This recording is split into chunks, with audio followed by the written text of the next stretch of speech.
Bonjour et bienvenue, c'est un plaisir de vous avoir dans ce podcast.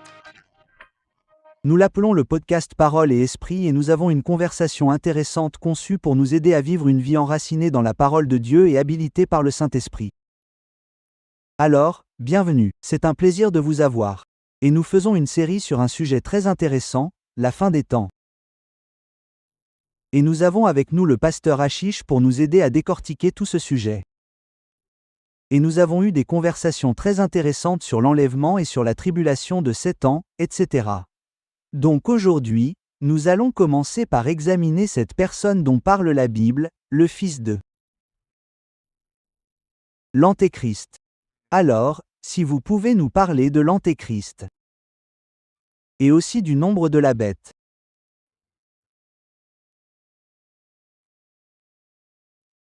Je pense que la première exposition que nous avons dans les Écritures à ce genre de personnes très mauvaises commence dans le livre de Daniel, dans Daniel chapitre 7.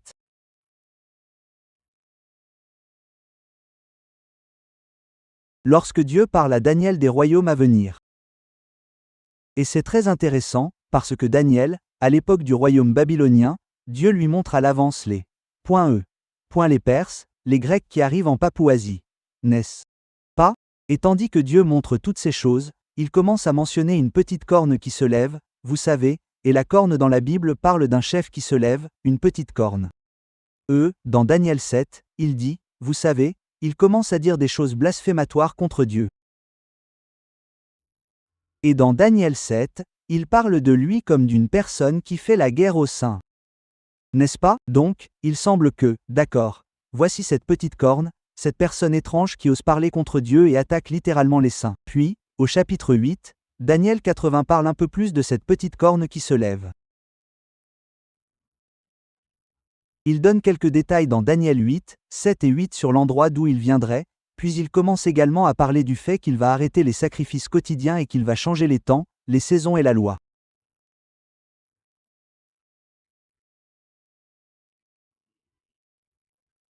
Donc, en fait, dans Daniel 7, il mentionne qu'il va jouer avec la façon dont les choses sont faites et qu'il va être une sorte de dictateur, prenant les temps et la loi entre ses mains.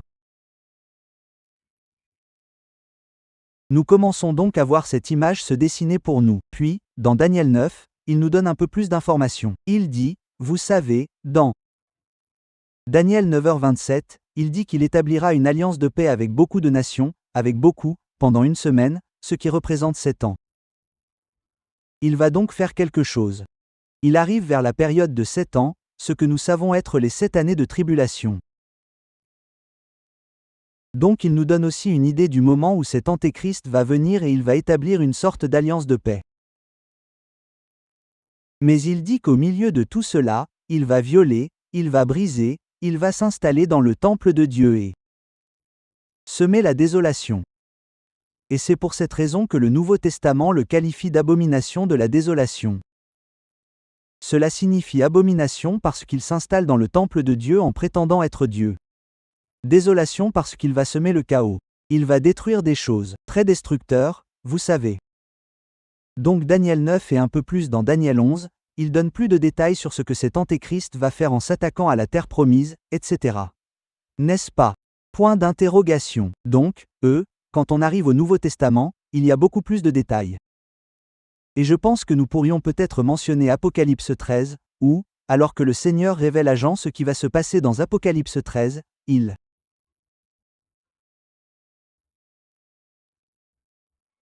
commence à parler de cet Antéchrist, et c'est tellement lié à ce que Daniel avait dit, à ce que Jésus avait dit, à ce que Paul avait dit à propos de ce fils de pétition, homme du péché. Et dans Apocalypse 13, nous avons beaucoup plus de détails. Et dans ce chapitre, Apocalypse 13, nous le voyons aidé par une autre personne appelée le faux prophète. Et ces deux personnes sont en fait habilitées par le dragon. Nous voyons donc une sorte de trinité impie à l'œuvre ici. Il y a le dragon, qui est Satan, l'Antéchrist et le faux prophète. Dans Apocalypse 13, nous voyons 3 grands programmes se dérouler. L'un est une influence politique, une influence mondiale en tant que leader politique, vous savez. Deuxièmement, nous le voyons. Prendre le contrôle du système financier. Vous savez, introduisant ce que nous appelons maintenant ou ce que la Bible appelle la marque de la bête. M, c'est la marque de son nom. Et il est écrit que c'est 666, et les gens ne peuvent ni acheter ni vendre à moins d'avoir cette marque, la marque de cet homme. Vous savez, il prend donc le contrôle du système économique, et troisièmement, aidés par ce faux prophète, ils introduisent un système mondial que nous pouvons appeler un système religieux où les gens sont forcés d'adorer l'image de l'Antéchrist. Donc, trois choses. L'influence politique, l'influence économique, l'influence religieuse, c'est ainsi qu'il se répand réellement et exerce son contrôle à l'échelle mondiale, et ce sont des choses que la Bible nous détaille. C'est vrai, c'est donc un être humain qui se présente comme un homme de paix, mais il apporte en réalité beaucoup de destruction et tellement d'influence, et il est fortement influencé par l'ennemi, par le pouvoir des ténèbres. Waouh! Et ouais. Ouais, cela dépasse vraiment l'imagination de voir comment cela pourrait réellement se dérouler et comment cela pourrait arriver. Mais la Bible est sûre et déclare que cela arrivera. Ouais. Mais je pense que vous savez, quand on y pense, ce qui devrait vraiment nous choquer, c'est que nous vivons à une époque où de telles choses peuvent réellement arriver. Vous savez, nos systèmes économiques mondiaux sont tellement connectés, nous effectuons des transactions numériques et donc tout est connecté. Et aussi cette marque de la bête, vous savez, le signe que nous pourrions avoir sur notre main droite ou sur notre front, la Bible précise que nous vivons à une époque où de telles choses peuvent réellement s'accomplir, ce qui nous choque vraiment. Cela a été écrit il y a 2000 ans, vous savez, c'est donc exact. Ouais. Donc. Nous passons simplement à la seconde venue. La Bible parle du retour du Seigneur Jésus. Alors, à quoi cela va-t-il ressembler? Nous savons que lorsqu'il est né, c'était dans un endroit que peu de gens connaissaient, et qu'il s'est finalement révélé comme un sauveur. Mais lors de la seconde venue, dont parle la Bible, comment cela va-t-il retentir? Nous savons que lorsqu'il est monté au ciel, l'ange a dit qu'il reviendrait de la même manière. Quel impact cela aura-t-il sur l'Église dans le monde et comment saurons-nous comment se déroulera la seconde venue? Ouais. Comme vous l'avez dit, la première fois que Jésus est venu, son incarnation était très humble. Les gens ne l'ont même pas reconnu, ils ne savaient pas qui il était. Mais la Bible nous dit, et c'est principalement dans Apocalypse 19, que lors de cette seconde venue, vous savez, il viendra avec une grande puissance, vous savez, ce sera quelque chose de très puissant et aussi de très très surnaturel, car Apocalypse indique que tout œil le verra. Maintenant, bien sûr, de manière générale, si quelqu'un est de l'autre côté de la terre, il viendra de mon côté, comment le verront-ils? Je ne sais pas, mais la Bible dit que tout œil le verra. Vous savez, donc ce sera si glorieux. Que les gens du monde entier sauront qu'il est venu. Vous savez, et la Bible dit qu'il viendra avec des milliers et des dizaines de milliers de ses saints, ce qui signifie tous les peuples, les armées du ciel, vous savez, et ils se rassembleront tous, et il viendra sur les nuées de gloire maintenant sur la terre, au moment où le Christ viendra dans sa gloire, les nations se rassembleront pour combattre Jérusalem.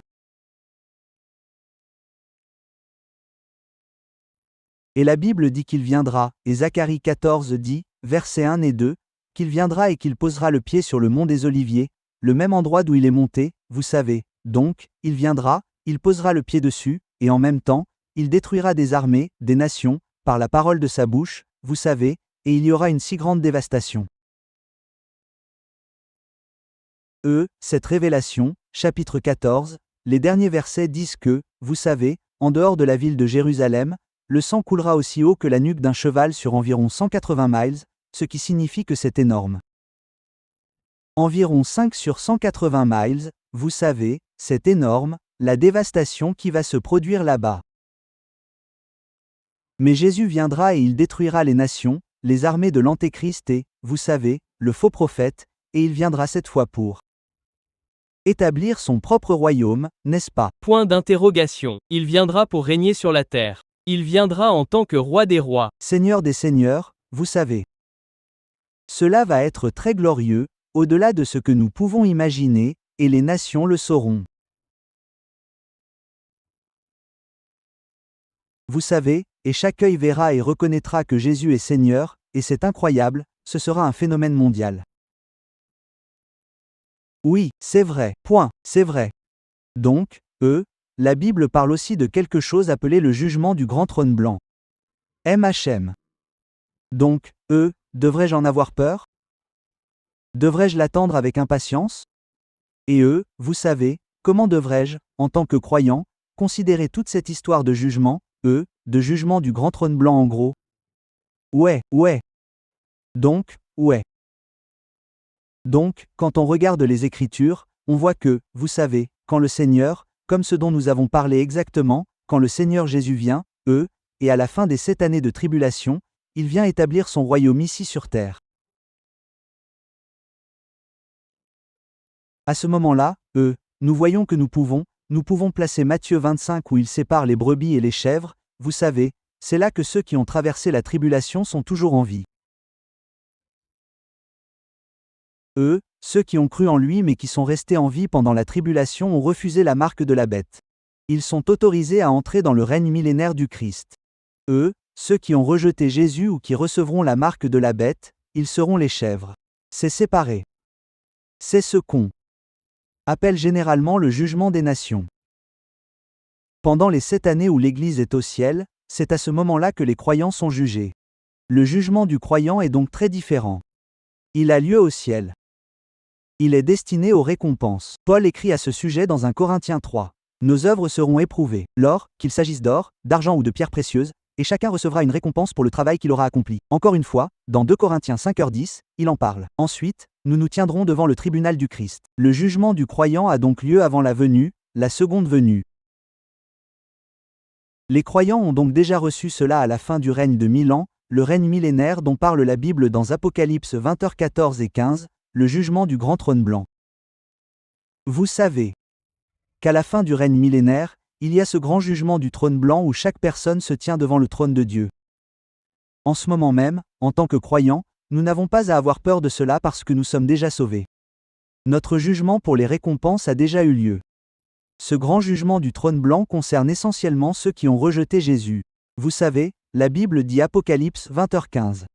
Quiconque dont le nom n'a pas été écrit dans le livre de vie sera éternellement séparé de Dieu dans l'étang de feu. Vous savez, en tant que croyants, nous n'avons pas à craindre ce jugement. Nous nous sommes déjà séparés et sommes restés du côté de Dieu. C'est ce jugement qui est comme une clôture de tout. Vous savez, pour ceux qui ont rejeté Jésus, ils sont à jamais rejetés de la présence de Dieu.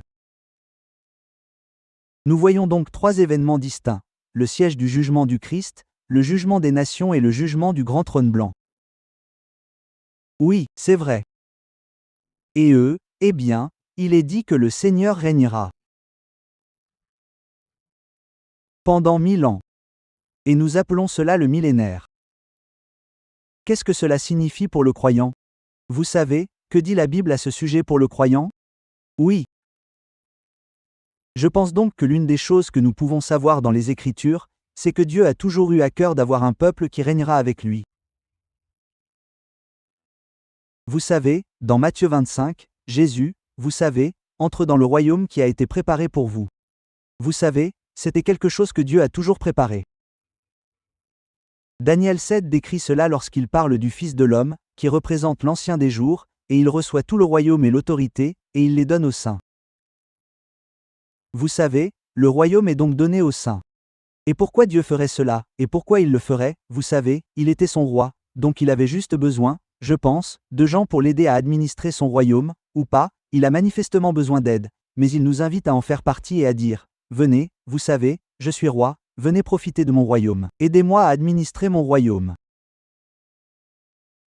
Et donc, vous savez, dans ce règne millénaire de Jésus, Apocalypse 20, versets 4 à 6, nous dit que Jésus va régner pendant 1000 ans et il nous invite à faire partie de ce millénaire. Et à aider à administrer, à travailler avec lui pour administrer ce royaume sur les nations. La Bible nous donne beaucoup d'informations et de détails sur ce à quoi ressemblerait ce millénaire. MHM. Et comme vous le disiez, les saints régneront avec Jésus. Il y aura des êtres humains qui seront également sur Terre et qui procréeront. Il y aura donc un grand nombre de personnes qui auront besoin d'être formées, qui auront besoin d'être enseignées à la parole du Seigneur, et les nations monteront à Jérusalem pour adorer Jésus. La nature même des choses changera, car pendant ce millénaire, Satan sera lié pour 1000 ans, et vous savez, la Bible nous donne tellement de détails sur ce à quoi ressemblerait la vie pendant le millénaire. C'est passionnant. Ouais, c'est vrai, merci beaucoup. Merci de vous joindre à nous aujourd'hui. Je sais que c'était beaucoup de téléchargements de termes et d'événements, etc. Mais n'hésitez pas à lire le livre. C'est une étude très détaillée et approfondie de la fin des temps. Heureux que vous soyez là parmi nous aujourd'hui, vraiment. Si vous avez aimé l'étude et la conversation d'aujourd'hui, n'hésitez pas à commenter et à aimer et à partager avec ceux qui, selon vous, pourraient être aidés dans ce domaine. Merci beaucoup et rejoignez-nous à nouveau dans notre prochain épisode. Que Dieu te bénisse.